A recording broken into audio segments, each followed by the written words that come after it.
दक्ष थे प्रजापति तो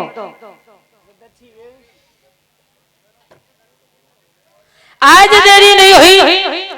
माँ से कहा कि माँ पिता के यज्ञ का है, बोला पिता के महलों में दसी सती पहुंच गई।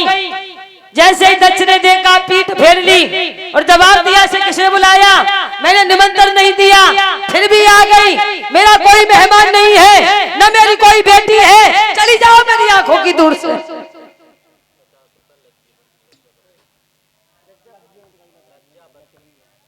और ये 50 रुपए हमारे पास आए हैं लज्जावती की तरफ से। कामना करेंगे भगवान का आशीर्वाद सर पर बना रहे। जैसे ये कहा सती रोने लगी। पिया कह रहे थे वो अच्छी बात कह रहे थे। मेरे भोले बाबा ने कहा कि सती तुम्हें अपमान के अलावा सम्मान मिलने वाला नहीं है।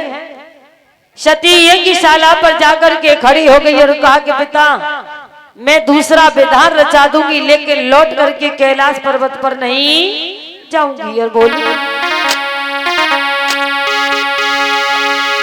इन दोनों के दूसरा विचार से और दूसरा विधान रचाऊंगी, बलि के बकरे से पहले अपना बलिदान चढ़ाऊंगी।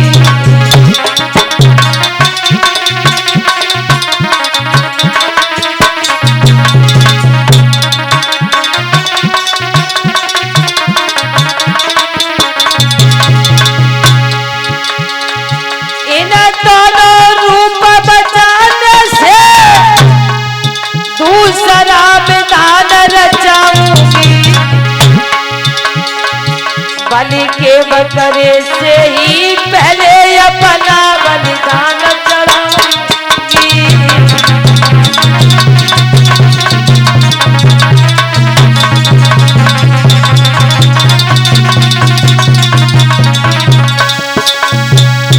और देखिए 100 रुपए हमारे पास आए हमारे मुकेश भैया की तरफ से और 10-10 रुपए हमारे समस्त स्टाफ वालों के लिए।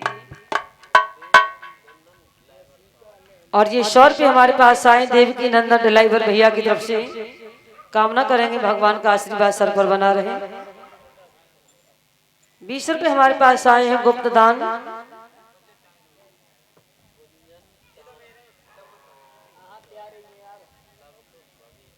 और ये 20 रुपए आए हैं गुंजन चाउमीन वालों की तरफ से।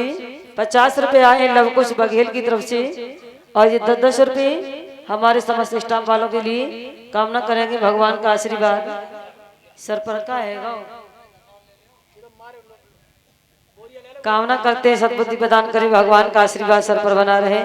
बोलिए कन्हैया लाल की।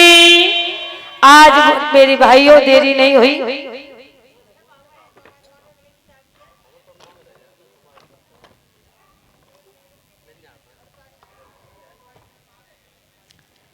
आज तो सती यज्ञशाला पर जाकर खड़ी हो गई और यज्ञशाला पर खड़े होकर के मैया सती ने तुरंत ही अपने हाथ जोड़ी और हाथ जोड़ करके कहा कि भोलेनाथ मुझे माफ करना कि मैं लौटने के काबिल नहीं हो, तुम्हारा अपमान नहीं सहन कर पाई, इसलिए मैं तुम्हारे कारण अपने शरीर में अग्नि जला लूंगी, पिता के यज्ञ का विध्वंस कर दूंगी, इनका विनाश कर दूंगी, लेकिन लौट करके कैलाश पर्वत पर नहीं जाऊंगी।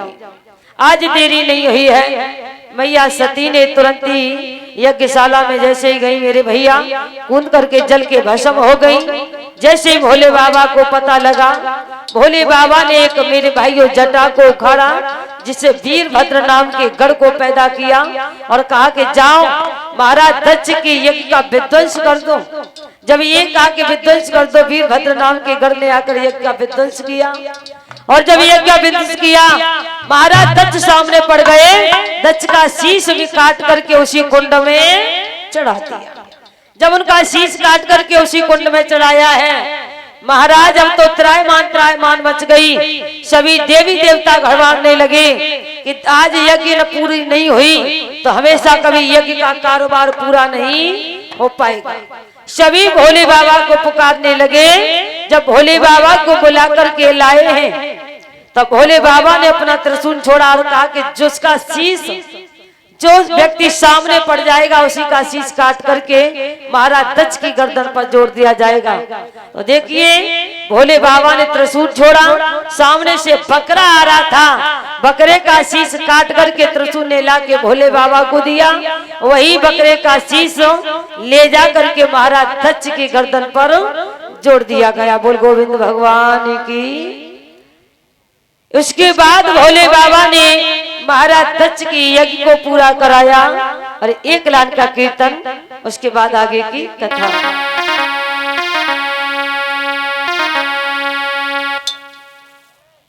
और ये ईश्वर भी हमारे पास आए हैं, श्रीमान हरिओम भैया की तरफ से कामना करते हैं सद्बुद्धि प्रदान करें, भगवान के आशीर्वाद सर पर बना रहे।